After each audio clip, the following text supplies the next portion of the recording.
welcome to NAPOD, where we provide NA speaker meetings and workshops in a podcast. We are an ad-free podcast, and if you enjoy listening, please help us to be self-supporting by visiting napod.xyz, look for the donate link, and drop $1 or $2 in the virtual basket. If you're also in AA or have friends that are, please tell them about our other podcast, Sobercast. Sobercast features AA speakers and workshops in the same format as NAPOD. We upload a new speaker every day, and it's easy to subscribe by searching for Sobercast, that's 2 words, on any podcast player app, or go to Sobercast.com. Enjoy the podcast, and thanks for listening.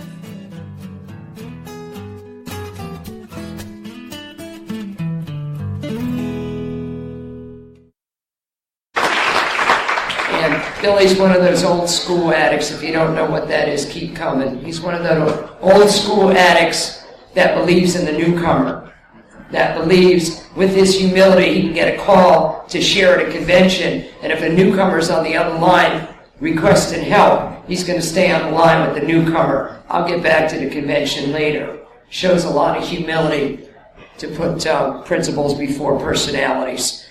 So hopefully Billy's going to tell you all about the ping pong story, and in our area we call Billy Ping Pong Billy. Okay? I was going to bring my ping pong with me and try to smoke it. And for those of you who haven't heard Billy's story before, you'll know by the end of him sharing what smoking a ping pong is all about. So I just want to say, Billy, thanks to addicts like you, paved the way as my predecessor. With my 9+ years, you made it real easy for me to come through the doors of Narcotics Anonymous and stay. Thank you, God. All right.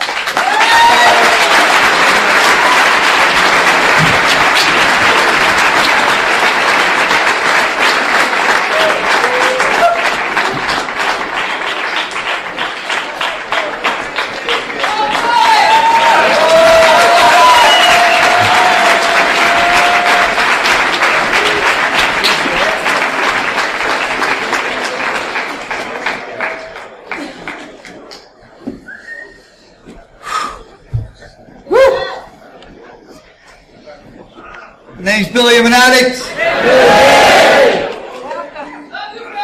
Love you too. Go Red Sox. Yeah.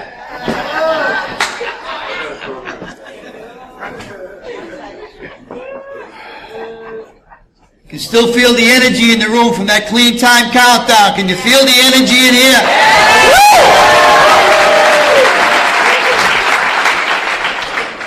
Wow, it's powerful.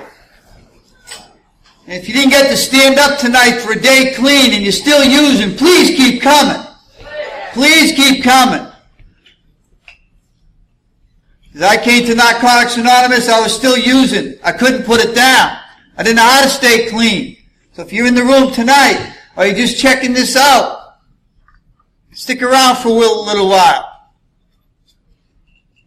Maybe you'll come to that place where you decide you want to get clean, and there's a room full of people in here that'll help. You just need to pick some out. So it was nice when Scott told me that Eddie was here and said, wow, we go to a different place in the country and run into your NA family, and it's really neat. You know, I mean, that's unbelievable. And when Scott had called me, and he says, you know, the committee has decided we'd like you to come down and share your experience, strength, and hope. To me, it's always an honor and a privilege to be able to be of service to Narcotics Anonymous. And let me put this out here quick, because you probably already know, but like Edna said, I'm from Massachusetts, so I parked the car in Harvard Yard.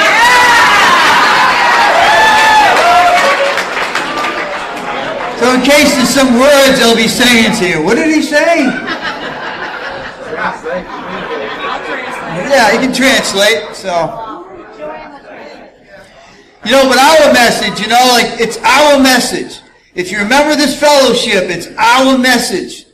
You know, that an addict, and I truly believe they put the 2 next words in there for me. They put a comma and they put any addict, because I was looking for a way out.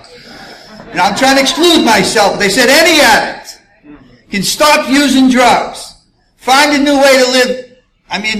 Lose the desire to use and find a new way to live. And it doesn't matter what accent, what language, even if it's in sign language, it doesn't matter. The message is always the same. It's that message of freedom from active addiction and a promise of freedom, of hope. And I'm a little nervous, you know. I think my uppers just shifted a little bit.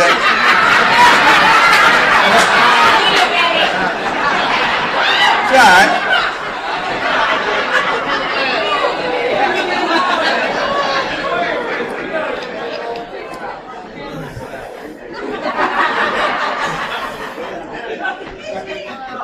You know, and when I heard that message, my head told me, that's not for me, that's for you. It's for all these other people in the room. Like, I didn't think I'd ever stop using. So what I'd like to share tonight is my experience with our message of stopping using drugs, you know, I mean, losing desire, and, you know, and find that new way to live. I mean, and that's, to me, is an ongoing thing. Because to stop and then lose the desire, that took a little while. And then that new way to live, it's just ongoing and ongoing. And the theme for Gickner, right? See, I want to get it right, Gickner. Miracles happen in the seats of NA. And, wow. They certainly do. And I do a little research. And one of the friends that I found in Narcotics Anonymous is called the dictionary. There's a lot of words. I don't know what you were talking about when I first got here. And a lot of my education came from the street. So I knew a lot of street lingo, but I didn't really know the English language that great. So I got a dictionary kind of early in recovery. And kind of helps me from time to time. But I wanted to look up, you know, like miracles and stuff. In the Webster Dictionary, the definition of a miracle is an effect or extraordinary event in the physical world that surpasses all known human or natural powers as it is ascribed. And that means credited to. I had to look that up too. Is ascribed to a supernatural cause. And to me, that the higher power brought me here. And that's the way I'd stay a miracle, is believing in that higher power and that God that keeps me here. And what the miracle is from the disease of addiction. So I looked up addiction. And in the dictionary it says, the state of being enslaved to a habit or practice, or to something that is psychological or physically habit forming, to such an extent that its cessation, I had to look that up, cessation means a temporary stopping or a complete stopping, causes severe trauma. Wow. Whew. I need some help with that one then, don't I?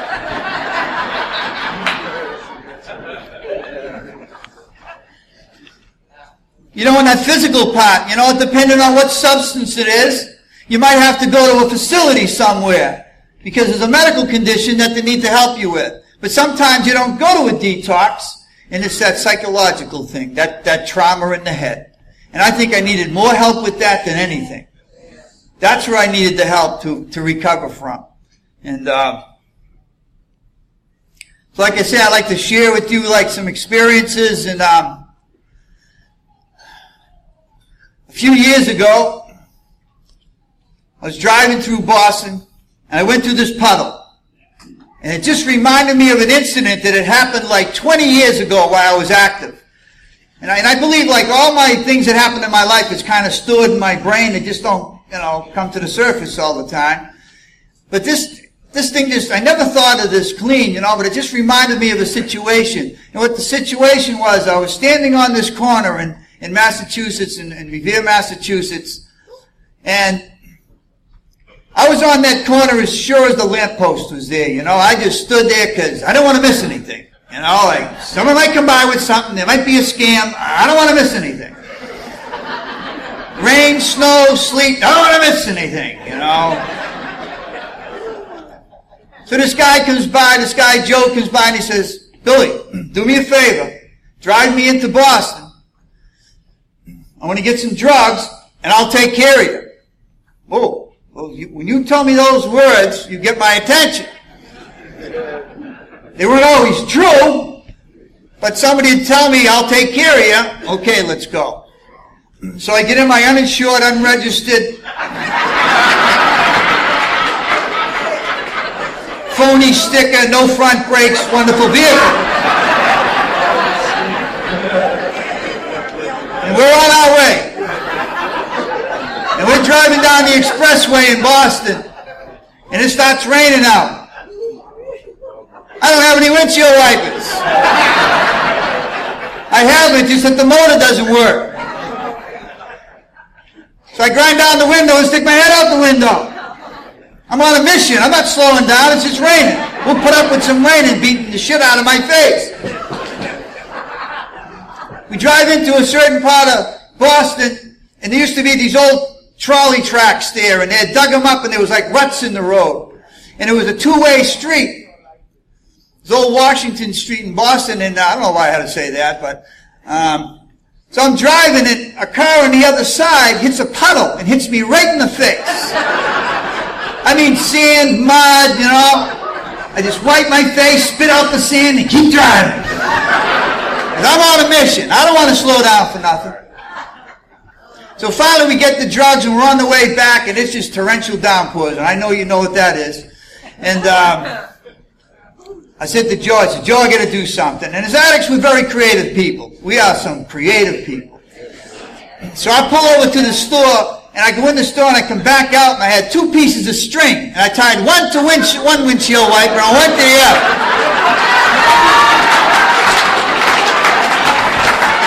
And I'd pull, and I'd say, pull, Joe, and he'd pull it.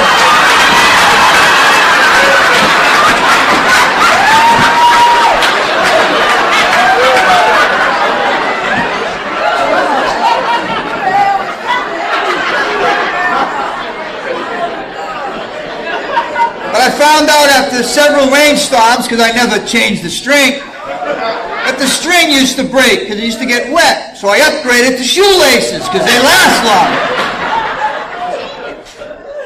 And then I got enough shoelaces that I tied them together so they met in the middle.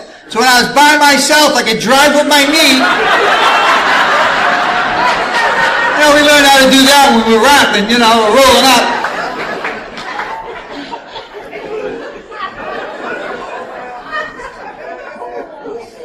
I heard a line one time. Well, no, actually, I read this. I believe it was in the second step. That people tend to live a life in what they believe in. I believe that that's all I deserved. I didn't believe a decent car. I didn't deserve a decent car. I was this no good piece of garbage that didn't deserve any better anyway, so you might as well live the way you're living. I don't believe that today, but I did at that time. I also heard a line that, don't believe everything you think. And that's for my safety and yours.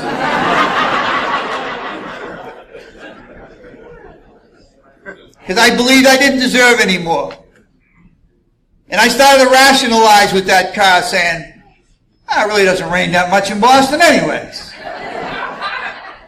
Because when I got money from whatever scam or wherever I got this money, I can tell you that one thought never entered my mind, I should buy a windshield wiper motor with this money. Never crossed my mind.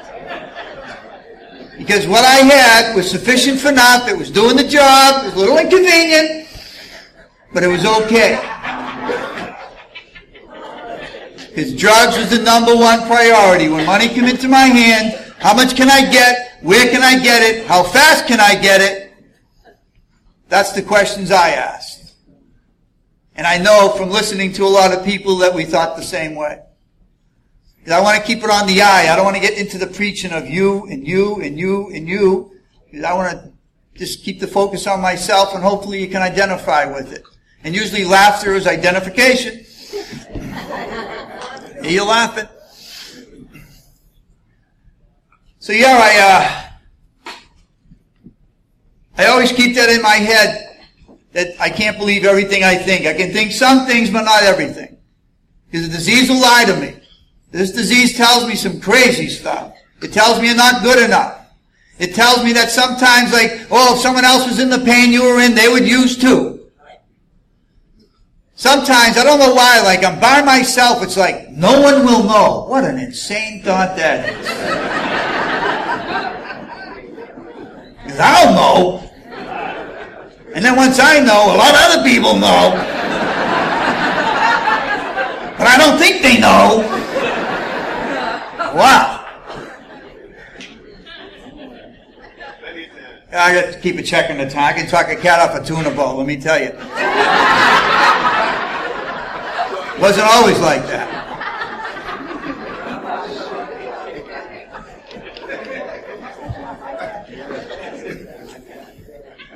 So the way I used drugs was the first drug I used was alcohol, and every drug after that was a drug I was not going to use.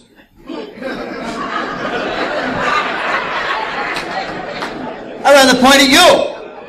Yeah, I may be drinking. Look at them potheads. They're some sick bastards, aren't they? At least I'm not doing that. And then when I was drinking and smoking pot, I go, hey, look at them pillheads. Oh, they're taking that speed. They're sick people.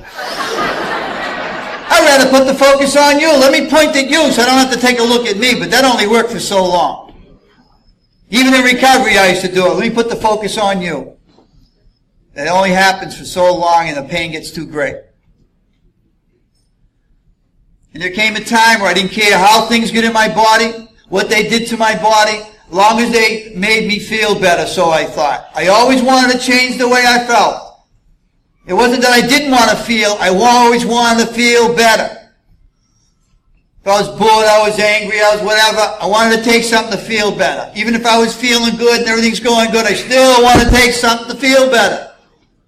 I didn't know you just feel the feelings for what they are. So there came a time where this wonderful government wanted my services in the Army. Once they had me, they realized it was a terrible mistake.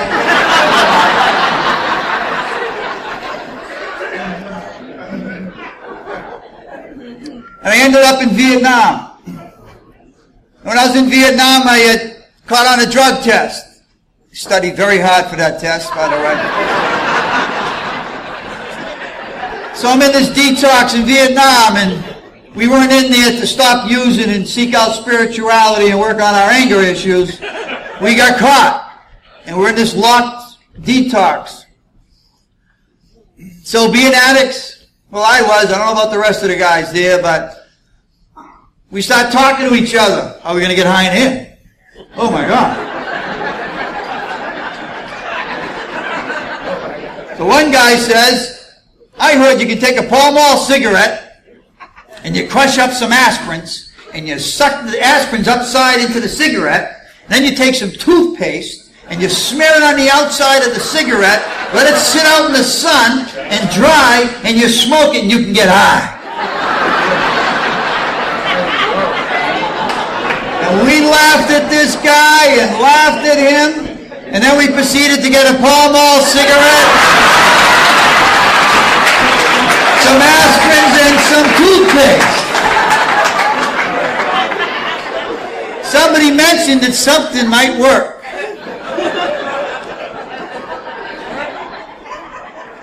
I tried it, I got dizzy and a sore throat, and I go, no, that wasn't not what I'm looking for, I'll tell you, but good luck. You can have mine.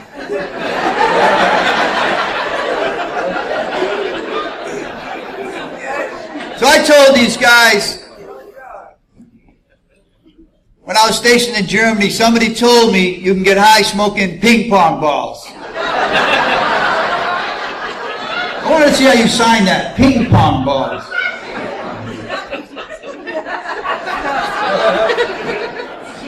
I'm just curious. So I told these guys, and they said, do what you got to do, Billy. So I'm going to give it a try. So I go to this rec hall, and I stole a couple of ping pong balls. I come back to the ward, and I'm sitting there at night, and I start smoking this ping pong ball. And this guy looks over at me, and I'm kind of gazing into the ceiling, you know, and he says, says, hey, I know I ragged you and called you crazy. You mind if I join you? I said, no, sit on down, brother. So a few minutes went by, another guy come over, and hey, I know I ragged you and called you crazy too. You mind if I sit in with you? I said, no, it's no problem. So the three of us sat there and smoked a couple of ping pong balls. The next day I went to the rec hall, I stole 5 ping pong balls. So I was sitting on the bed that night, and and next thing you know, here comes another one. Now this time there's 8 of us in a circle, to the point where we needed to change something up. We needed to make a pipe. Like I said, us addicts, we're creative. You give us fruit and vegetables, we make pipes. You give us a piece of wood and a cat, we make a pipe. You know what I mean? It don't matter. You give us something, we'll find a way to make something work,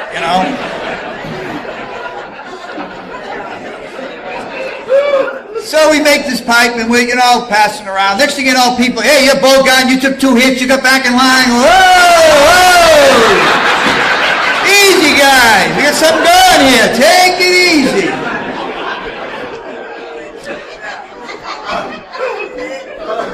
The next day I get up real early and I stole the whole box of ping pong balls. Because I know if I didn't, somebody else would. On the way back to the detox ward, I took 2 out of the box and stashed them in the sand.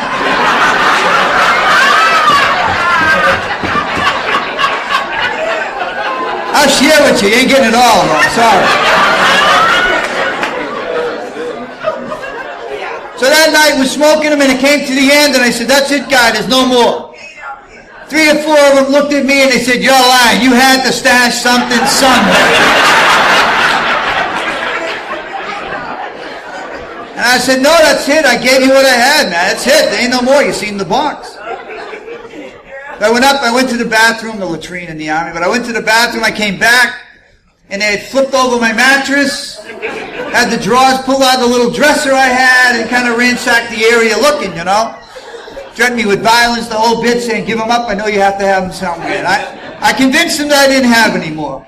And needless to say, I smoked the last 2 by myself. I'd sneak off and, and come back, and they're looking at me, are you high? No, I'm just tired.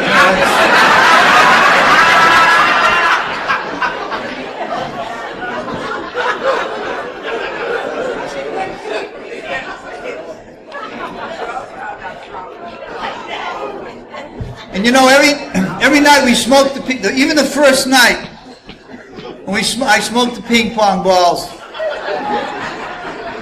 Right after we were done, I used to get a mad headache, like there was a spike going through my head. I could barely breathe. I had pains in my chest. I'm basically smoking plastic, so.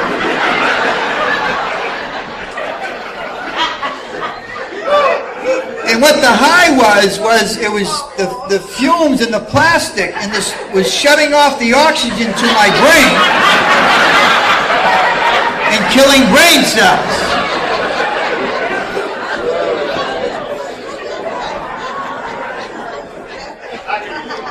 But I didn't care what the consequences were. All I cared about it was taking me to a different place. It was changing the way I felt. And I look at that, and that to me is a disease of addiction, because if you take the substance of ping pong balls out of that story and insert any brand of insanity, it's the same. So when we talk about drug of choice, I had drugs I preferred. I really preferred some. But when it came down to what's available, that's my choice. There was so many times I did drugs I didn't even like, but there was nothing else around. And when I did that drug, I'd be, why do this? I'll never do this again! 2 weeks later, I'll never do this again!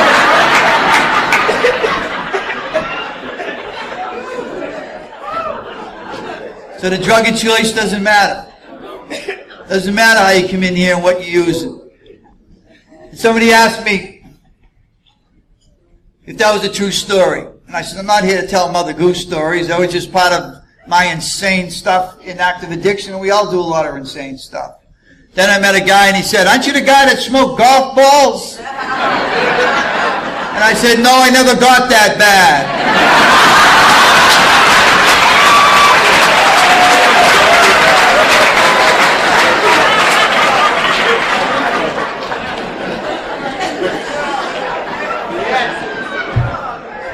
I'll tell you, it's funny now, but it wasn't so funny then.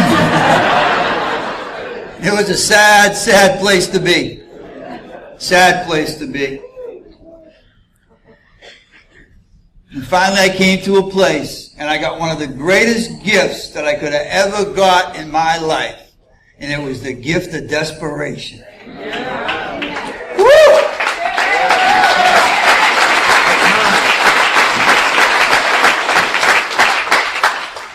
I was tired of having suicidal thoughts every day. I was tired of hating myself. I despised myself. I hated myself. I could no longer look in the mirror. It was just next to impossible. And if I did, I'd look and I'd call myself a lot of names. I wanted to stop robbing. Well, not robbing, because that sounds, ooh. I wanted to stop stealing from my mother. I wanted to stop stealing from my sister. I wanted to stop stealing from my nieces and nephews and anyone else that I came in contact with. But it was mostly my family. Because I knew I could, kind of get in there and bullshit them. And at the end, they just couldn't take it anymore either. And that's when it happened. And I just didn't want to do that anymore. I wanted to stop calling my daughter on a Sunday afternoon at 1 o'clock and say, I'll be there at 2. Call her up, say, I'll be there at 3. Call her up and say, Dad's not feeling too good. I'll see you next week. And next week would be the same story. To the point I said, if I can't be a good parent, I'm not going to be one at all, which was a lie. Drugs were more important than anything else. But I used that rationality to kind of make myself feel better. Feel bad and feel better, kind of, That's the things I wanted. So when I came to Narcotics Anonymous, I started listening a little bit. Like I said, I was still using, and someone just said to me, why don't you try to come in tomorrow and not be using? And if you're still using, that's okay. Keep coming. We just hope you don't die in the process of getting here clean. Okay, that sounds pretty heavy. So I wasn't working. I was still living with my sister. I was in the process of moving out. I had my 3 bags of laundry, the Glad bags. My laundry was separated with dirty, dirtier, and dirtiest.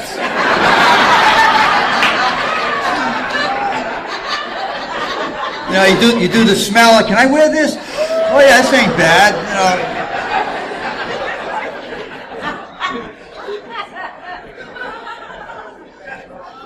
So I started to come to meetings, and I'm fortunate in the area I live in that I could go to 2-3 meetings a day.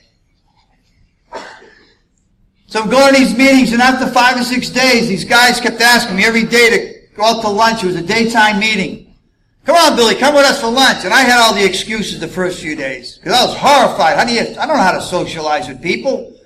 I don't have any social skills. The only social skill I had is that depending on the substance I had in my body.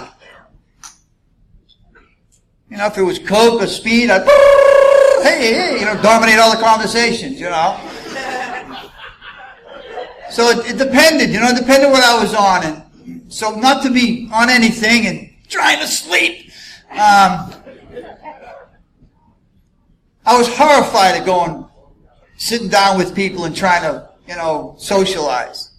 So every time they asked me, one particular day, I come up with I got to get back. I got to catch that, 2:10 bus. Oh, we'll give you a ride home. Oh, I don't have any money anyway to go out to lunch. Oh, we'll buy you lunch. Oh, I got cigarettes home and, still smoking at the time. Oh, we'll give you some smokes. Jesus. I had all the yeah-buts and they had all the answers, And these were experienced members because they did the same thing, so they knew. So anyway, I go to this restaurant and I'm sitting down and I'm eating a bowl of soup because, food wasn't a big item on the agenda for the day when I was using. Like, yeah, I'm going to eat some good food today. So my stomach was the size of a raisin at the time, And the people I was with, they've been in recovery a while. There's appetizers, mozzarella sticks, buffalo wings flying around. Yeah, I'll have another one of those. Make that two.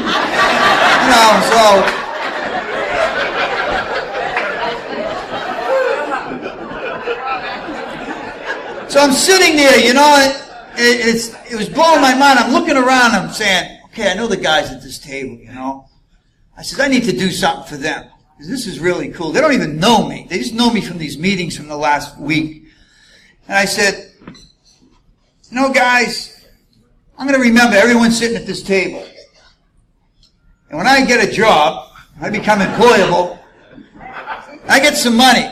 I want to do the same for you. I want to take you out and treat you just like you treat me, because this really means something to me. I said, I'll admit I'm horrified, and it was hard for me to sit down here. I said, but I really appreciate it. And they said to me, that's a real nice gesture, but this is what we'd like to do. We'd like you to do. When you get in a position that you have some money, or you're able to have a vehicle, or you just want to take somebody out, do it for a newcomer.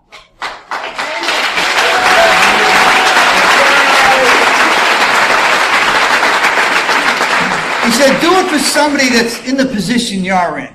Because, we're established, we're doing okay, we're going to continue to do that for people, and we would like you to do that for them too. And he said, it's just not taking them out to eat or anything, it's, just sitting beside them or just listening or whatever, he says, but that's the way it works.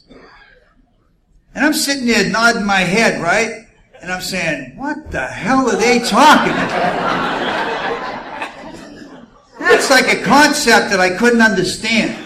Saying, wait a minute, they don't want it, they're giving me something and they want me to give it to someone else. Because I don't know, this never happened to me on the street. Billy, here's 3 bags of dope. And when you get the money of the dope, give it to somebody else.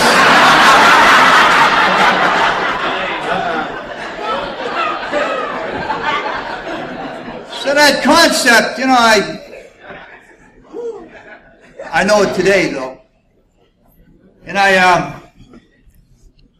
a few days later, I'm sitting in the kitchen with my sister. I got 7, 8, 9 days clean. And my sister had been through a lot. I was living with her for about 3 years while I was active, and it was nuts.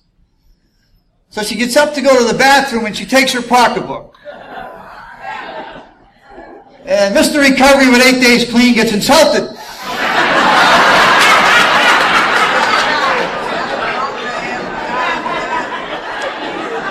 She comes back from the bathroom, and I said, sis, what are you doing? She said, what do you mean? She said, you go to the bathroom, you take your pocketbook. I get 8 days clean. She says, that's great. She goes, in this short period of time, I can already see it changing. It's good. I like to keep going to those meetings. Keep doing what you're doing. But I'll let you know when I can trust you. Whoa. So I realized then, not right away, I was a little, that trust is something I need to earn from somebody. It's not something I can tell you. I just can't tell you and you feel it. Because trust on the street was thrown around, that word was just thrown around for throwing around. Is this good? Oh yeah, trust me. You'll be back in a half hour. Oh yeah, trust me.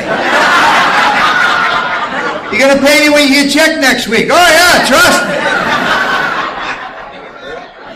So that word was just kicked around. It didn't have no value to it. It does today though. And then it came to a point where I trust myself. I know I can be trusted. So if there's still people that don't trust me, that's their process. It's no longer mine. And that took a long time to learn,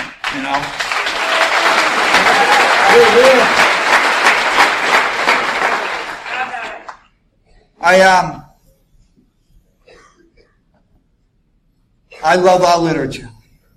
There's some people in this world that's written some wonderful literature for a lot of different reasons. But I love our literature because it was written by addicts for addicts. I just love that. And whether I'm reading something or it's just for today, sometimes it's so scary. It's like, Jesus, how do they know? Like it's someone's in Twilight Zone stuff, like, wow. But it's because it was written by an addict, for an addict, and I love it. And one of the things I try to, keep in mind all the time, the thing I strive for, is it's in a paragraph in It Works How and Why, on page 112. It says, we see that regardless of the presence or absence of material success in our lives, we can be content. We can be happy and fulfilled with or without money, with or without a partner, with or without the approval of others. We've begun to see that God's will for us is the ability to live with dignity, to love ourselves and others, to laugh and to find great joy and beauty in our surroundings. Our most heartfelt longings and dreams for our lives are coming true.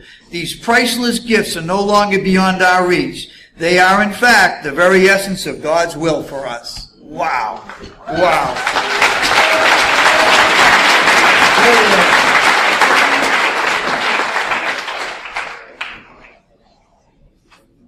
To have the presence or absence of material success. Wow.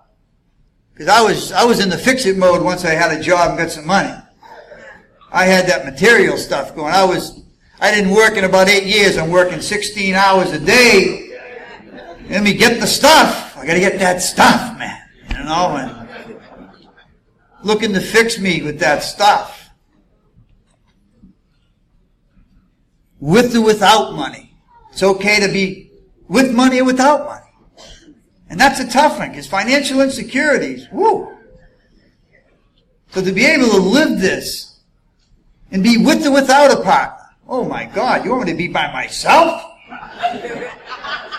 I need someone to be around to fix me.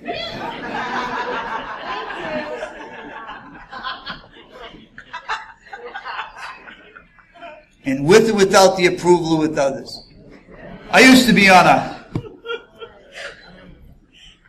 I was on a mission with the approval of others. And real simple stuff, because that paragraph kind of tells me, I just want to be okay with me, no matter what. And my approval for others is a real simple task sometimes. I'm holding the door open for someone, and they don't say thank you. You're welcome! I don't need to say that. I'm not holding the door for your approval to tell me I'm a nice guy. I don't know what's on their mind. Hey, when I'm driving in Boston and I let someone in, go ahead, and they don't give me the old wave in the mirror. Sometimes I race up to them, oh, you're welcome!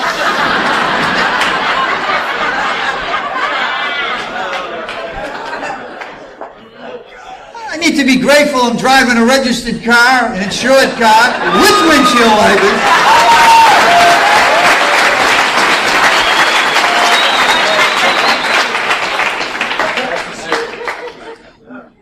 Then I heard one time that one of the definitions of humility is do something nice for somebody and don't tell anybody. If I'm seeking the approval of others, that's a real tough one to do. I had 4 or 5 years clean, and I find a wallet.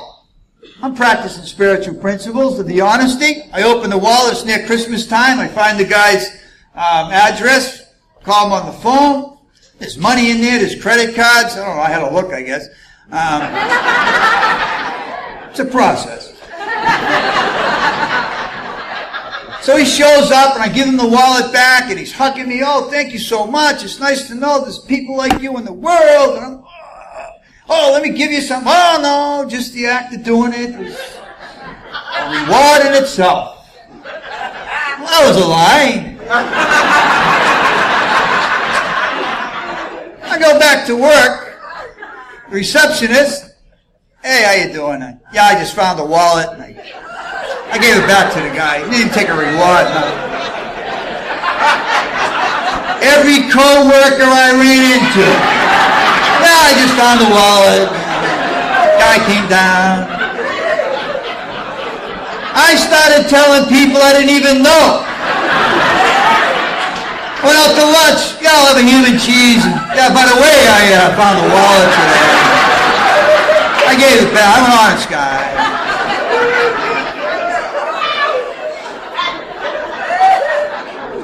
Let me tell you. I just want to be okay with me. I don't want all... Amazing. But you know, it's all a process of getting better and learning. I didn't do that stuff before. You know, and to enjoy our surroundings. Seen the sunset last night. You know, no matter what it is, just say, wow, did you see that sunset? Last week in Boston, there was a double rainbow. Beautiful, you know. I was never on the street saying, yeah, can I have an 8-ball? And did you catch that sunset tonight? Is that something? How about the foliage? Isn't that wonderful?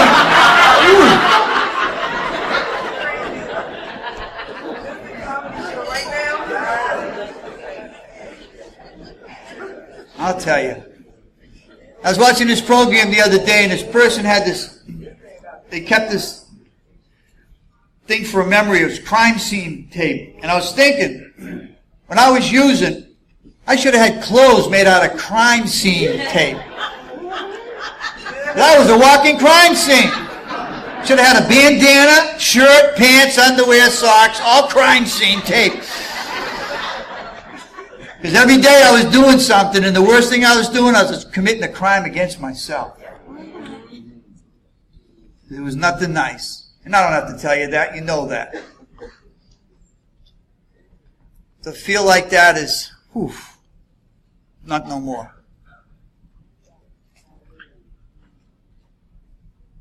I still have this barometer of seeing where my self-centeredness. I don't do it anymore, but for a while I was doing this, and it was checking to see where I was at for the day.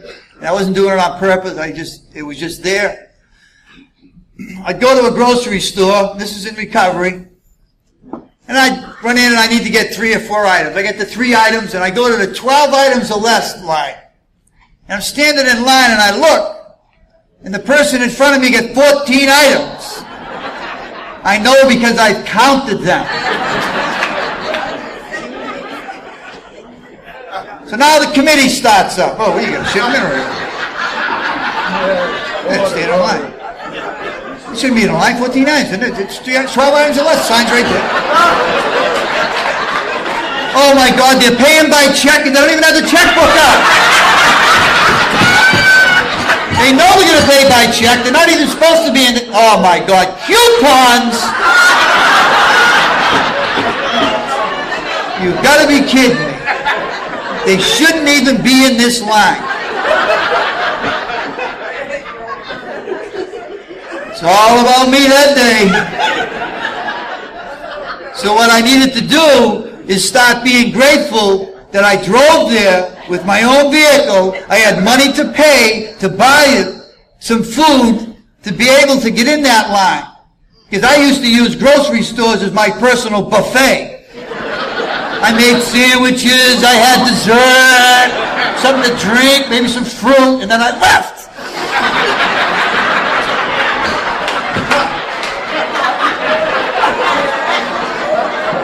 So I need to be grateful that I was paying for those things. Maybe the person couldn't count. It could be worse. There could be 2 people in front of me with 7 items. I'd have to get out of there a little later. I mean, I just had to look at it. So now when I get in line, I start counting. I look at the ceiling and start counting the ceiling tiles. And I laugh at it now, but that's where I was.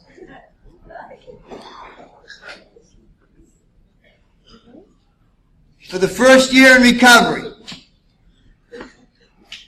when you saw me at a meeting, you saw me at a convention, you saw me at a dance, you saw me in a coffee shop, you saw me at somebody's house, I was wearing a hat.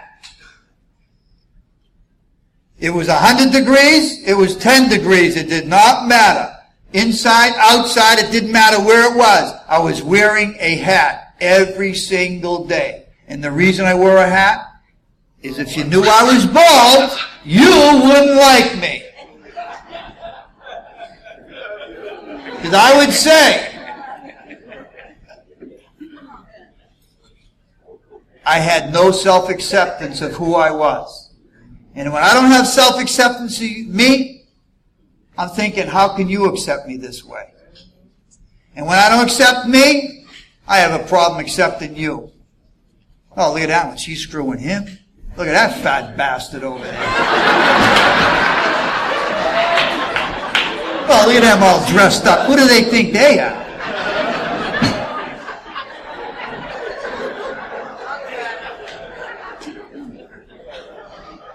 I heard when there's enemies inside, there's enemies outside. So I'm not okay in here, I'm not okay out there.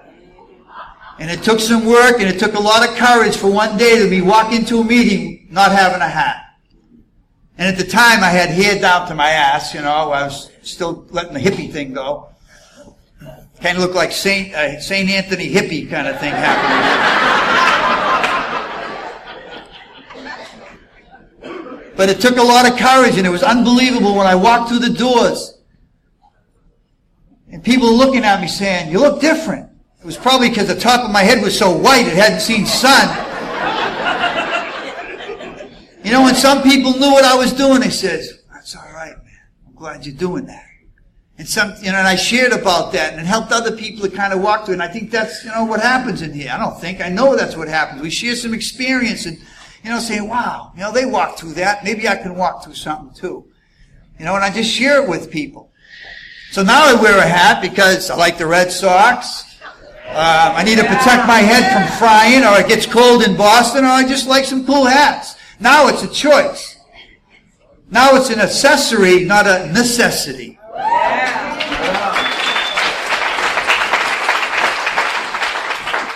And that was big for me, Like I say, it was hard for me to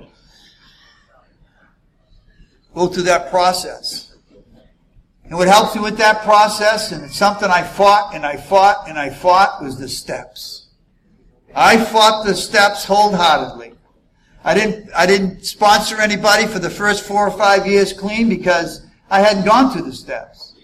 And I said, how can I sponsor somebody if I haven't been through something? It's like telling somebody, hey, it's a crazy jungle and I haven't been through it, but come on, I'll guide you. Let's go. What the hell?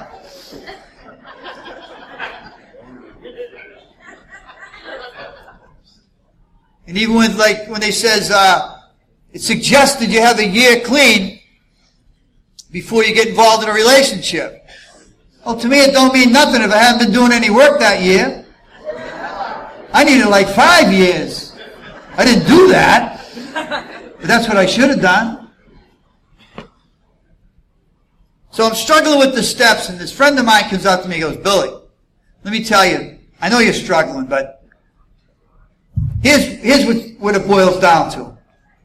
There's only one big step. And I said, beautiful. I found the guy that knows the shortcuts.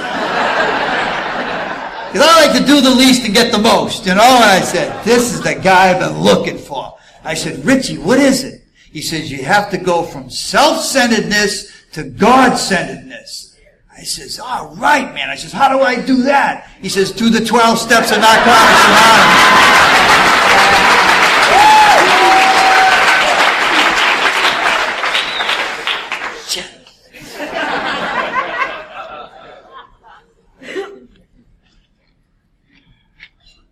So I found out there's 3 important relationships.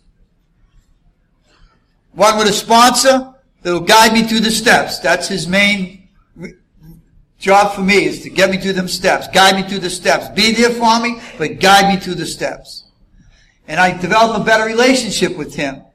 And as I'm being guided through the steps, I'm developing a better relationship with God. And when I'm developing a better relationship with God, I start developing a better relationship with me. Now I can have relationships with other people. I didn't know what that was. I've been in relationships long after they were over. I'm still in them. Expiration date gone. I'm still there.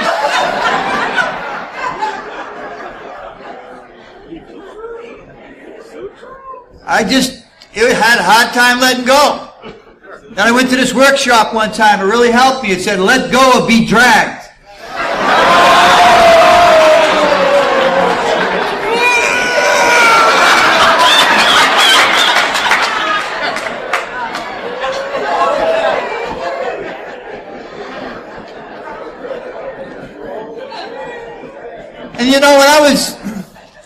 I started dating people in recovery before I had got involved with the steps, so I really didn't have a clue who I was, but, I wanted to be with somebody. I had a lot to offer.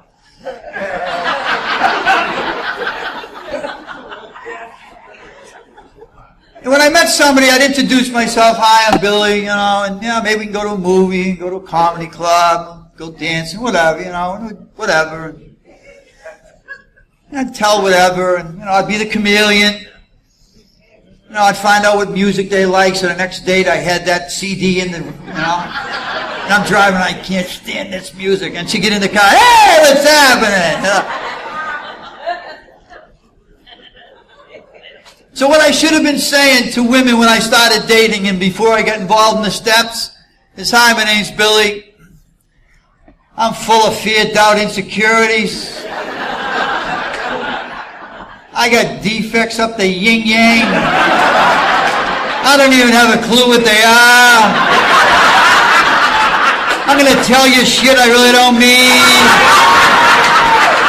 I'm going to tell you I want you to be just who you are, but I'll try to change you.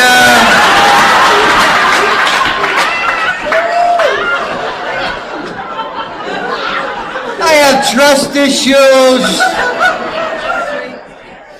And I would like to share this with you.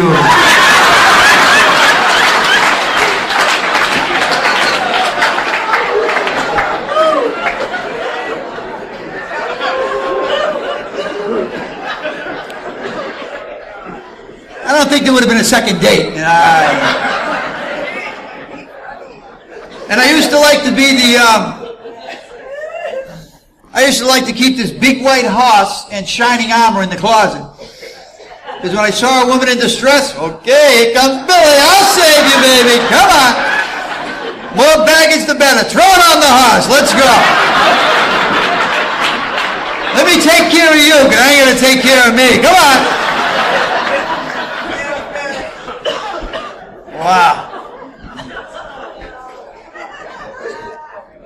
And then it was one day, like, you hear the readings, and all of a sudden something hit me.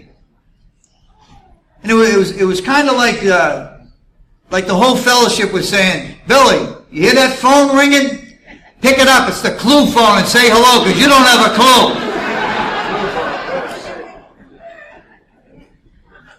And I started to hear the words, because I was in so much pain at the time.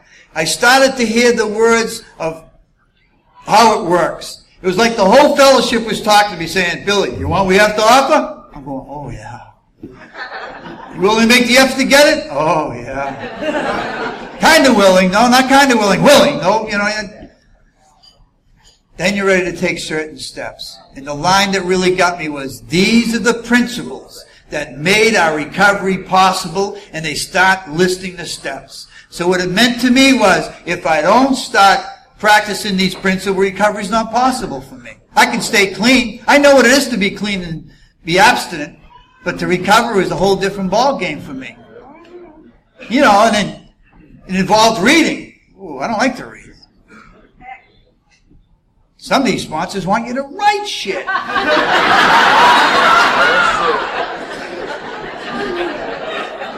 don't like that either.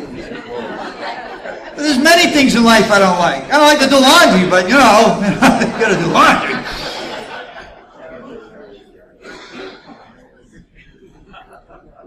So that's what really hit me, as it was time to do some work.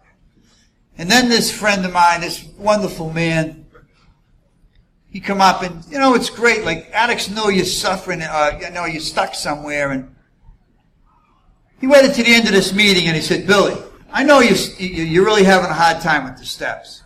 Let's share about it, And so he was one of the predecessors, and he come up to me and he said, listen, let me tell you my interpretation of the steps.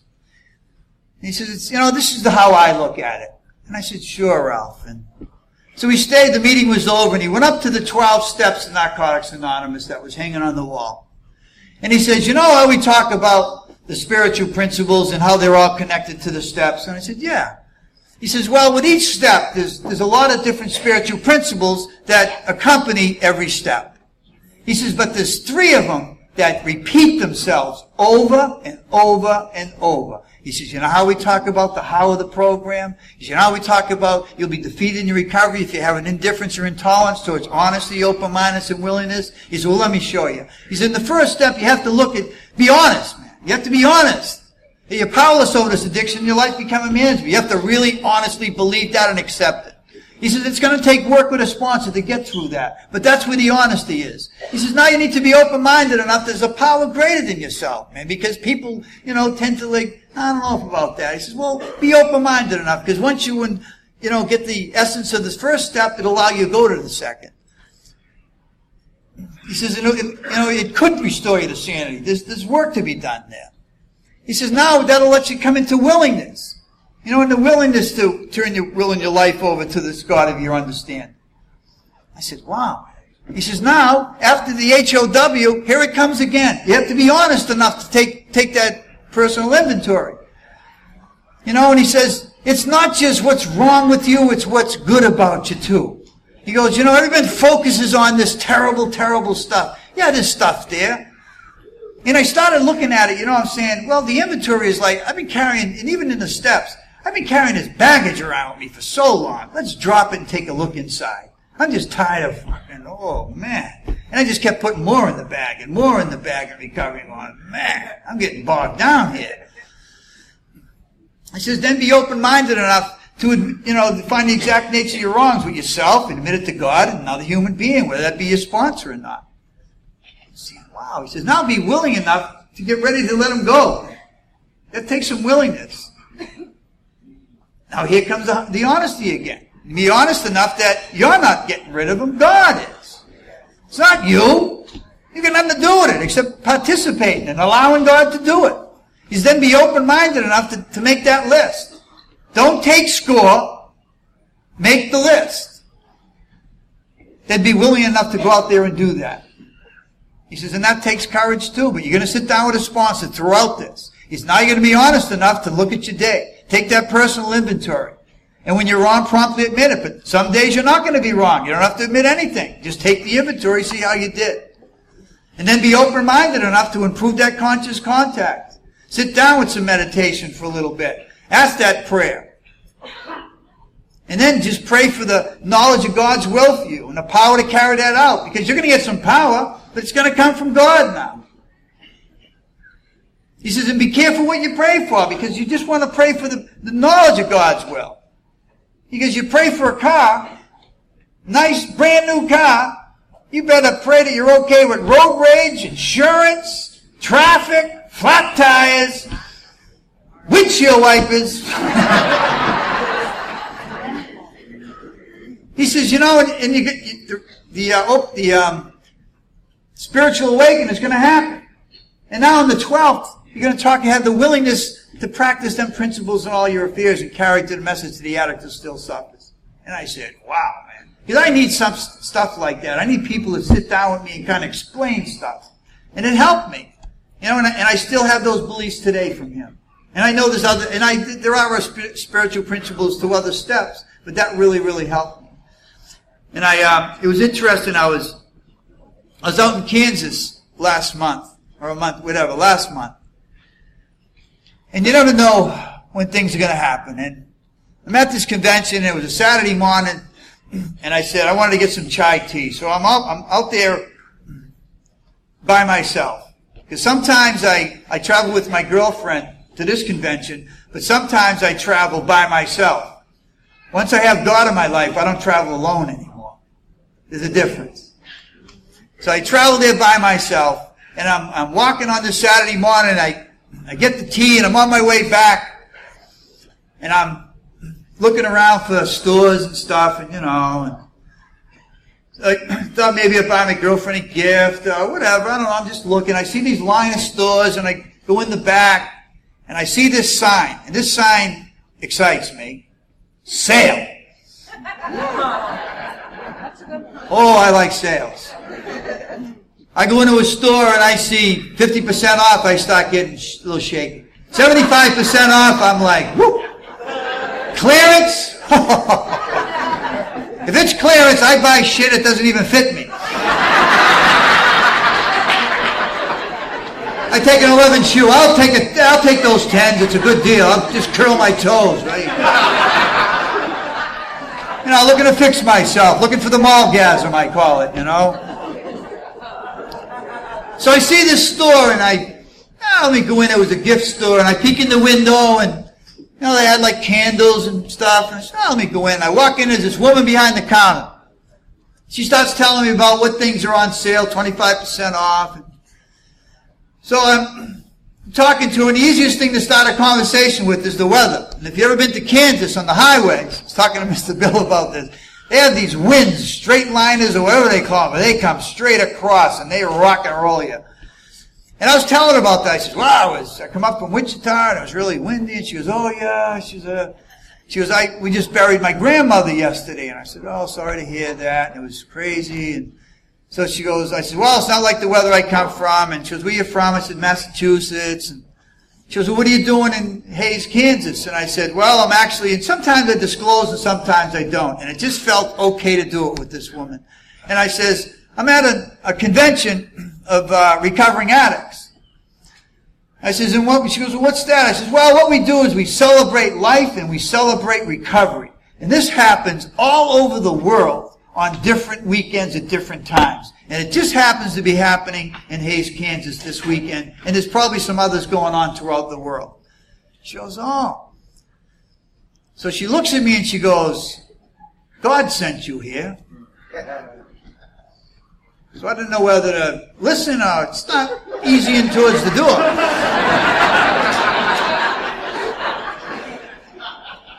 So she says, my son's 26 years old and he drinks and he stops and he goes for 10 days and then he goes on these binges and his life's just crazy and it's just, he says, I feel so bad for him, I just want to help him. And I says, well, when he stops, for those 10, 20 days when he stops, does he do it alone? Does he do it with somebody? Does he do it with counseling? Does he do it with anything? He says, no, he does it by himself. I said, well, I found that when I try to do that by myself, it just doesn't work. I said, I tried that for a lot of years and it just didn't work. I said, it wasn't until I reached out to other people like me that it worked. And that's what I found in Narcotics Anonymous. So now she's just like staring at me and, you know, she goes, well, actually, I was hooked on pain meds for 5 years, and I've been thinking of taking some. He says, and I don't want to because I wasn't supposed to be on them for 5 years. I was just, you know, going to different doctors and saying, wow. And now she's telling me about her sister-in-law and her daughter, and every once in a while she goes, I can't believe I'm telling you this. And I says, well, maybe you're supposed to. And then she'd say, God sent you here, you know. I says, I think he did. So a little time went on, she says, well, actually, I've been drinking a lot of wine with my meals lately. I said, oh, well, you know, it depends on what you have. If you know, and I don't know whether you're an addict or an alcoholic. I'm not sure, you know. So now she just stops and she's looking at, well, actually, I've been drinking straight vodka. Because I don't want my husband to know. You know, you can't smell vodka. I said, well, that's kind of a myth, but I said, let me ask you something. I says, this is what happened to me. I got to that vodka stage, and I didn't want the family to know. I says, do you have the nips in one pocket and the mints in the other? She goes, how did you know? I says, because I've been there before. And it was the same thing. I says, I wanted to hide it from people. I can't let my husband know.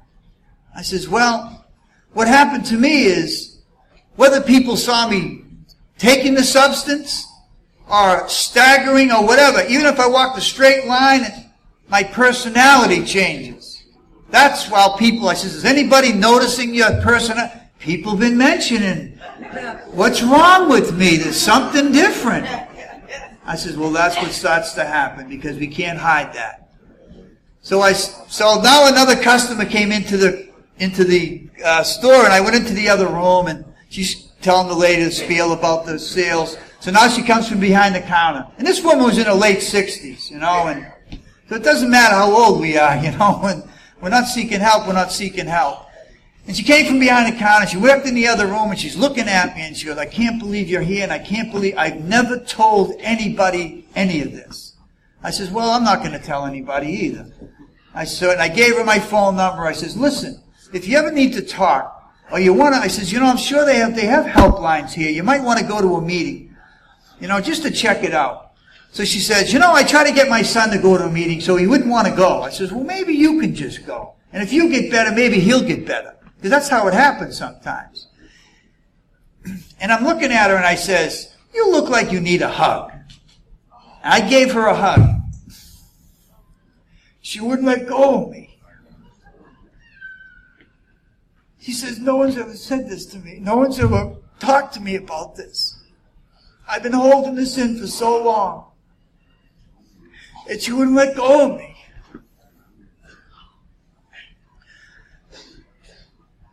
So I stepped back and I said, listen, you call me.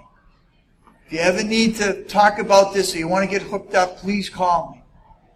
And I says, you know, I need to get back. And I says, but I'll gladly come back here again or whatever. And so I'm going to leave. She goes, could you give me another hug? So I gave her another hug. And I walked out of the store and I'm walking back to the hotel. And I'm crying. And the whole way back, I just kept saying, thank you, God. Thank you, God. Thank you, God. Because I know that I was asked to come out to that convention.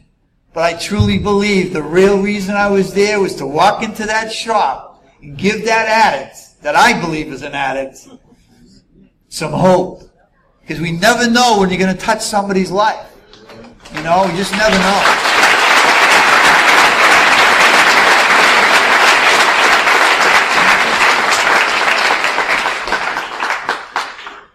So I used to say the program wasn't working for me. It ain't going to work for me. And the reason it wasn't working for me because I wasn't practicing the program. I was practicing the fellowship. I like to go to meetings, I like to go to dances, I like to go to conventions, but I didn't want to do the program, which is the 12 steps and 12 traditions and 12 concepts. I didn't want to do that. So it wasn't until then that it started working.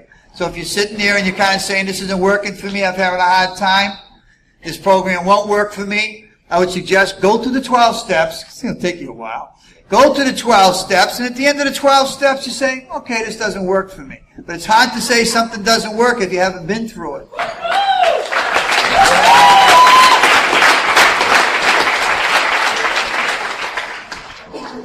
Last year in March, I got laid off. I came home.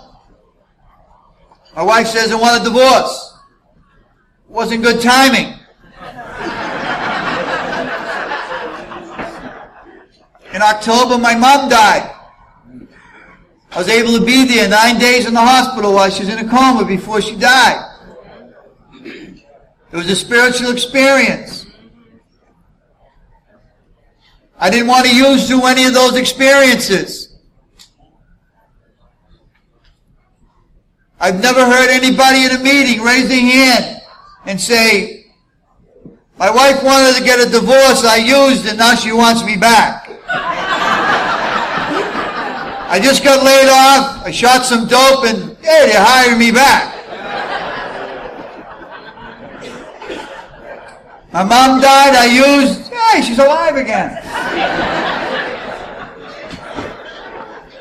I'm not making light of that, it's just using doesn't make anything better. I don't need to be unemployed, going through a divorce, my mom dying, and be using.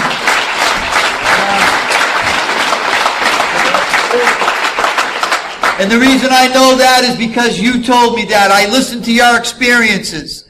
Last year, at 55, I just changed careers. I wanted to do something different. I got into real estate. What a fucking mistake that was. Now, I joke, it just makes me work a little harder because the way the market is, but what are you going to do?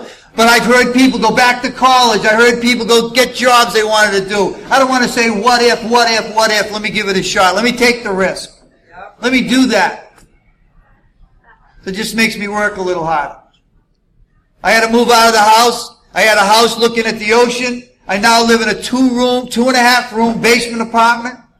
I drive a 1990 Toyota. I work in commission. I've only sold one house in 3 months, and I am happy.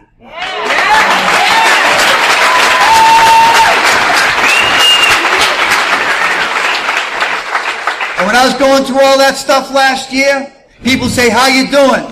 I said, I'm doing okay, I'm just not feeling okay. And they'd say, what? I say, I'm doing okay, I'm just not feeling okay. There's sometimes when I'm feeling okay and I'm doing okay. I said, but you know, as long as I'm clean, I'm a member of Narcotics Anonymous, I'm still alive, I'm doing okay.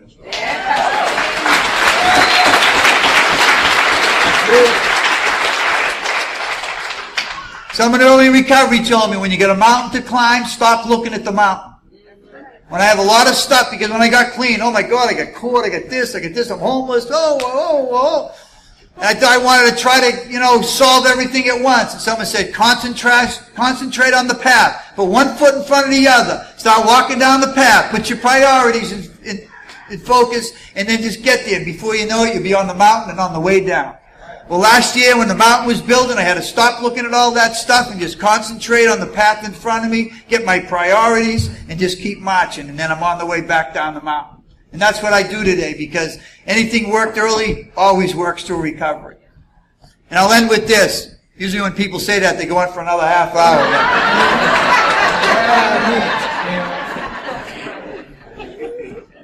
My niece gave me a card, because just as the disease of addiction affects my family, so does recovery. And she gave me this card, and in it said, may peace with the past and faith in the future gently guide you through today. And that's what I need. I need peace with the past. I need faith in the future. And I want to be gently guided through today. And I keep those in perspective, they work. And don't give up on yourself. Peace.